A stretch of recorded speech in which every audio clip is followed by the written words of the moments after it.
বিধানসভা নির্বাচনের ফল ঘোষণার পর আমরা দেখি প্রতিবারই রাজ্যের কিন্তু আকাশে বাতাসে আবির ওড়ে, কিন্তু এবারের 26-এ যে বিধানসভা নির্বাচন হবে তারপরে এই 4 তারিখে ফল ঘোষণার পর কোন কালারের আবির মজুত করছেন দোকানদাররা। আমরা সরাসরি কথা বলবো এবছর কি কালারের তারা আবির তুলেছেন, কেন তারাও কি বুঝতে পারছেন যে রাজ্যের যে বিধানসভা নির্বাচনের ফল ঘোষণা হবে, অতএব কোন দিকে কোন দল জিততে পারে সেই মতোই কিন্তু ব্যবসাদাররাও কিন্তু একটু আগাম জানতে পারে এবং সেই মতোই কিন্তু তারা সেই কালারের রঙের আবির কিন্তু তারা মজুত করে রাখে। আমরা সরাসরি কথা বলবো। এইবারে যে নির্বাচন, এই 4 তারিখে যে ফল ঘোষণা হবে তার আগে থেকে তো আপনারা আবির মজুত করেন, এইবারে কি মজুত করছেন, কোন কালার? এবারে কোনো ঠিক নেই কোন কালারই কনভেনশন। সবাই সবাই তো প্রার্থী দিয়েছে, সব দলই আছে।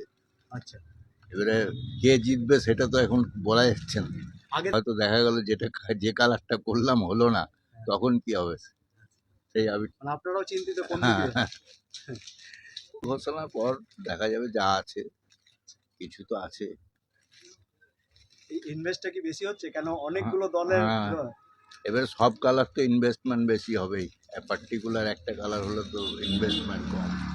এবার আবিরের ব্যাপারটা একদম বুঝতে পারছি না, এই জন্য বুঝতে পারছি না বলে কোনো স্টকও করিনি। হ্যাঁ, দেখা যাবে ওটা সেই সময় বিচার বিবেচনা করে তারপরে সেইভাবে আবির নিয়ে আসবো। কেন বুঝতে পারছেন না কেন? মানে যদি লস খেয়ে যাই বুঝতে পারছি না, মানে এবছর হাওয়া খুব গরম, তো কোনটা হবে ঠিক বুঝে উঠতে পারছি না, তাই লস যাতে না খাই সেই জন্য আবিরের স্টকটা করিনি। হ্যাঁ, দল তো অনেক আছে, সেটা খবরে নিউজে ইউটিউবে সব দেখছি, তো যাই হোক কিছু বুঝতে পারছি না বলে ওই জন্য কিছু স্টক করিনি। আপনারা যেটা জানালেন, এবছর কিন্তু আন্দাজ করতে পারছেন না, কারণ এবারে কিন্তু অনেক রাজনৈতিক দল কিন্তু প্রতিদ্বন্দ্বিতা করছে, অতএব সেই মতো কোন দল জিতবে এবং 4 তারিখে ফল ঘোষণার পর রাজ্যের বাতাসে কোন কালারের আবির উড়বে সেটা কিন্তু এখনও বোঝা যাচ্ছে না। তাই আগে থেকে ইনভেস্ট করছেন না, কারণ তাহলে একটা ক্ষতির মুখে হতে পারে। তাহলে 4 তারিখের দিকে তাকিয়ে রয়েছে শুধু ব্যবসাদাররা নয়, আম জনতা সকলেই কোন কালারের আবির রাজ্যে উঠতে। ক্যামেরা সায়ন মণ্ডলের সাথে সুভাষ দাস, সারা বাংলা.in।